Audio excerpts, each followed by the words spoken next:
Salut tout le monde, c'est Quentin, bienvenue dans un nouvel épisode des Setups Ultimes. Aujourd'hui, parlons du Mac Mini M1.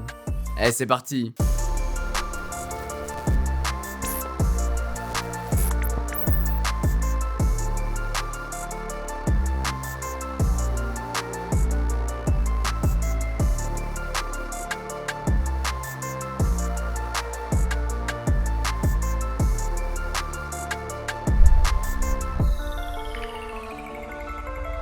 Très content de vous retrouver pour ce nouveau setup axé sur la productivité et la créativité autour du nouveau Mac Mini d'Apple équipé du processeur M1. Vous étiez nombreux sur les réseaux sociaux à me demander de tester ce produit, du coup il est arrivé au studio, j'ai pu vous le déballer dans une précédente vidéo, le tester, faire du montage dessus, de la retouche dessus et il faut qu'on en parle. Mais avant ça, il faut qu'on voit ensemble tout ce qu'il y a derrière moi. Vous l'avez vu avec les précédents setups sur la chaîne, j'aime bien avoir un écran mais un grand écran.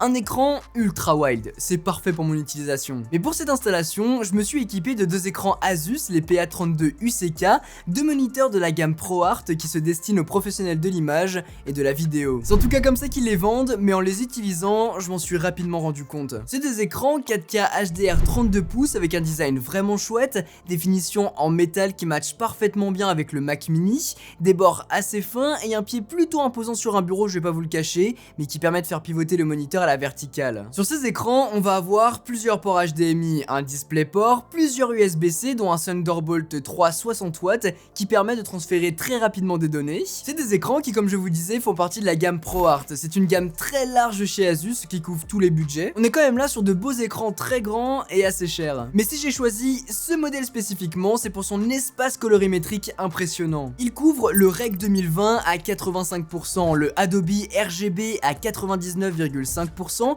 le DCI-P3 à 95% et le sRGB à 100%. Pour ceux qui ne comprennent absolument pas ce dont je viens de parler, c'est tout simplement des espaces colorimétriques qui permettent d'avoir différentes gestions des couleurs perceptibles ou en l'occurrence reproductibles par notre écran quand on va bosser sur de la réalisation vidéo ou de l'image. Sans trop rentrer dans les détails, c'est des normes comme le Adobe RGB ou le DCI-P3 qui sont reconnus et qui permettent d'afficher des nuances de couleurs plus ou moins complexes dans des tons très saturés. Pour les mêmes valeurs RGB, on aura dépendamment de son espace couleur DCI-P3 et dans cet exemple, le Rec 709 qui est le sRGB a un vert différent. C'est l'exemple donné dans l'article de guide gestion des couleurs que je vous mets directement dans la description si jamais vous voulez en savoir plus sur ce sujet. Et puis finalement, ces écrans sont équipés du HDR qui fonctionne avec 384 zones et ils offrent une luminosité de 1000 nits, ils sont super lumineux. Tout ça pour dire que ces PA32 UCK couvrent un grand espace colorimétrique. De mon côté, j'utilise le DCI-P3 qui est vraiment bluffant et ce même à la sortie de la boîte. Mais si jamais dans cette même boîte, on aura livré avec une sonde de calibration, le One Display Pro par X-Rite,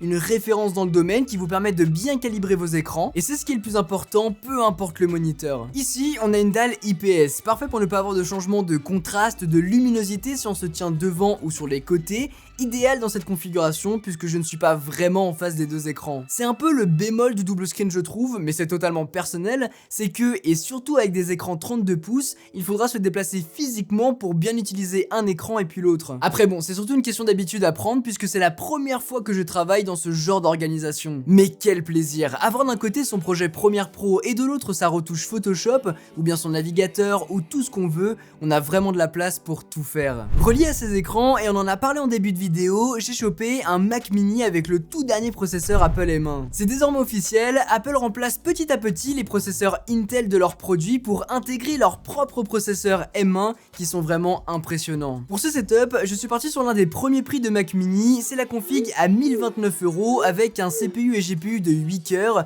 8 Go de RAM et 512 Go de SSD. Un produit finalement très abordable pour ce que c'est, mais surtout je voulais voir ce que pouvait renfermer un produit à 1000 € avec ce nouveau processeur M1. Et bien je dois dire que je suis vraiment surpris. En utilisant les mêmes logiciels que d'habitude sur mon Mac Pro, à savoir Photoshop, Premiere Pro, After Effects, ça tient le coup. Le montage de ma vidéo top 5 produits high-tech pour Noël par exemple a été réalisé dessus avec des fichiers 4K Ultra HD natifs sortis de mon Asset 3, plusieurs couches d'effets, un empilement de colorimétrie, plusieurs lignes de son et je peux le lire en 1/2. Bon en vrai il y a quelques effets After Effects qu'il a du mal à lire mais quand on passe en 1/4 ça passe plutôt bien. Mais ce qui m'a vraiment bluffé c'est l'expérience l'exportation de la vidéo. En 18 minutes, et ce sans aucun bruit, c'était plié sur le Mac Mini, chose que j'ai faite en 13 minutes sur mon Mac Pro pour un fichier final de 38 Go. C'était un petit projet, mais sur un projet plus complexe, c'est là qu'on voit la limite, ou tout du moins la différence avec une machine comme le Mac Pro, et c'est totalement normal. Je compare les deux parce que c'est les deux que j'utilise, mais franchement, il y a un gap de prix monumental, mais surtout en termes d'utilisation, on ressent pas vraiment la différence de prix. Au-delà de ça, il y aura quand même certaines limites dans ce que peut faire le Mac Mini, mais surtout la puce Apple M1. Il faudra voir sur le long terme ce que ça donne sur des projets plus énergivores aussi, et puis les logiciels ne sont aujourd'hui pas tous compatibles avec l'architecture ARM. Pour ça, Apple a inventé Rosetta 2, un utilitaire de conversion qui permet de façon transparente de rendre compatibles des applications et logiciels sur l'architecture x86 vers l'architecture ARM sur ce nouveau Mac Mini. Ça fonctionne super bien, j'ai eu aucun souci avec les logiciels de la suite Adobe, Photoshop, Premiere Pro. En revanche, pour les logiciels plus indépendants, il faudra attendre un certain temps avant que ce soit vraiment compatible et oublier la virtualisation de Windows, ça ne fonctionnera pas. C'est normal en même temps, c'est le début, mais il faut en avoir conscience. Mais en tout cas, pour de la production vidéo, de la retouche, le Mac Mini assume très bien, même s'il ne faudra pas trop lui en demander non plus. Autre petite chose à savoir, pour le moment, il y a un gros souci de compatibilité avec le double screen sur le Mac Mini et la puce M1. Avec ces écrans, j'ai la possibilité d'utiliser un seul cap Thunderbolt 3 que je relie au Mac Mini, les deux écrans sont reliés entre eux